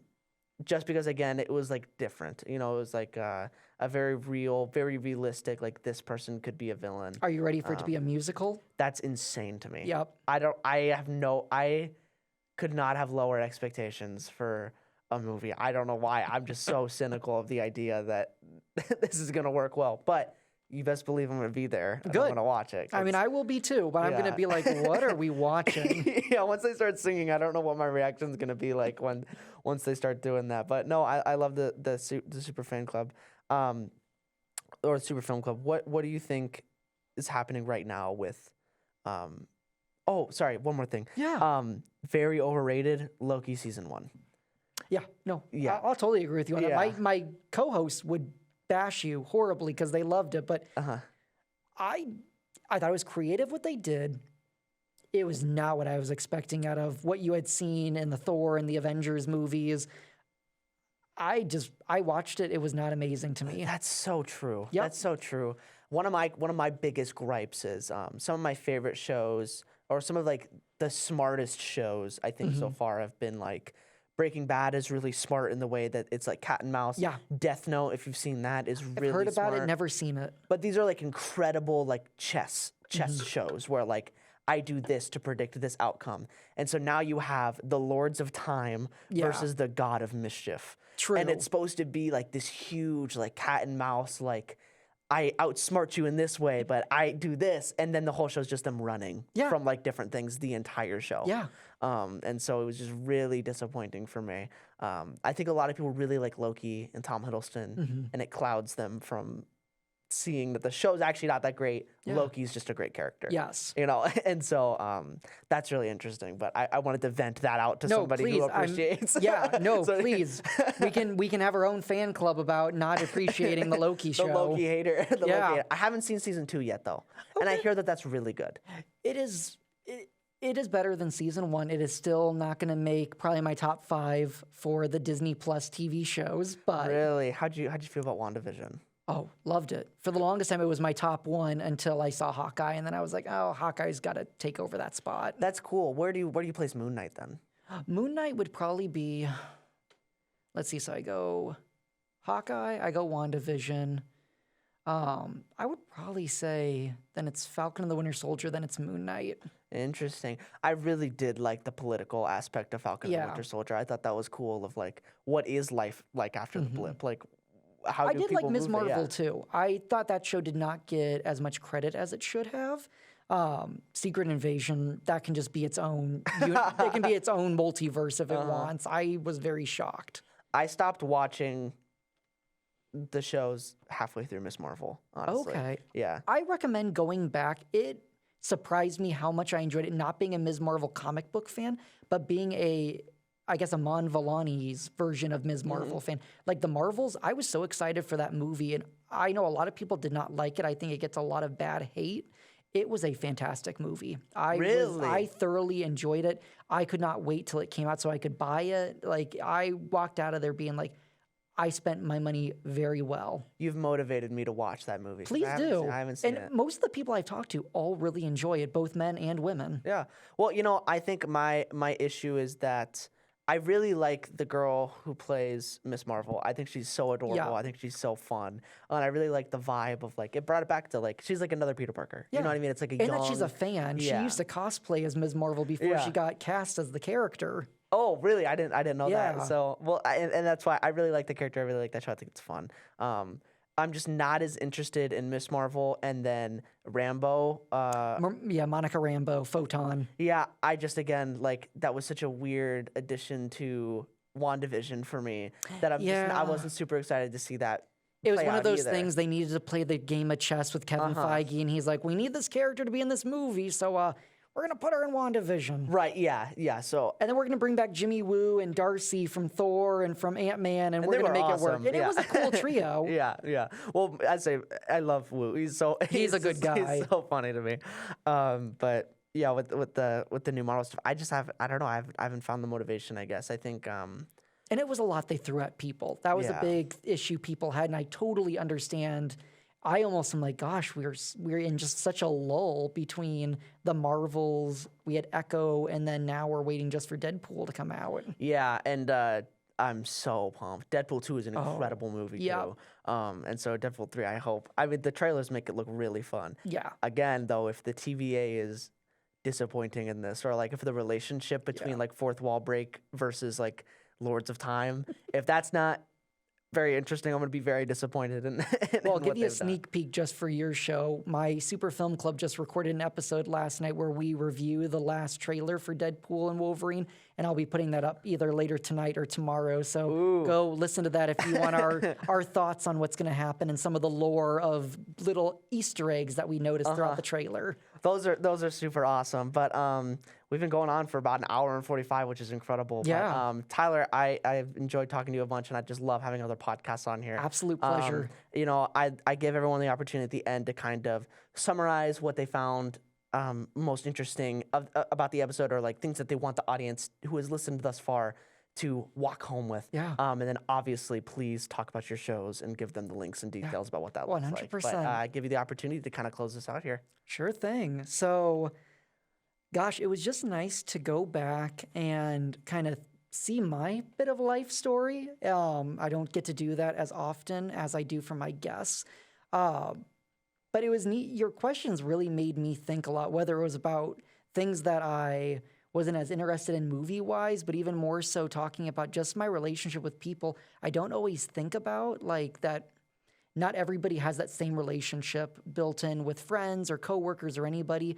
And that is something really special, and I need to own that a lot more and kind of try to share that a lot more with people. But I'm just so thankful you gave me this opportunity, that Cassidy connected us. This was a blast. I'm so happy I'm not the one that has to edit through this show and put it through. It was nice. My buddy asked me before I came, he's like, "Are you nervous or anything?" I'm like, "No, I get to be the guest this time around. Yeah. I just show up, say my piece, and I'm good." So, yeah, thank you. Thank you so much again, Elijah. This was a blast. Well, that's super good to hear. I love the feedback like Yeah. that. But Tyler, it was awesome having you on, and 100%. I suggest that people listen to your two shows. Do you kind of want to give them the Yeah, I links to that? will. So, Life Story and the Super Film Club, find us wherever you listen to podcasts. The nice thing is I have the two shows currently connected. So, if you find Super Film Club or if you find Life Story, you're going to be able to find all of those episodes together. Give them a try. You might like one, you might like both, you might like none of them. But please, even if you don't like one episode, yeah, I have a new guest every single week, so you might find somebody that you like. And you know what? Make it a great day. That's all I have to say to end this thing. Tyler, it was awesome having you on. Absolute blast.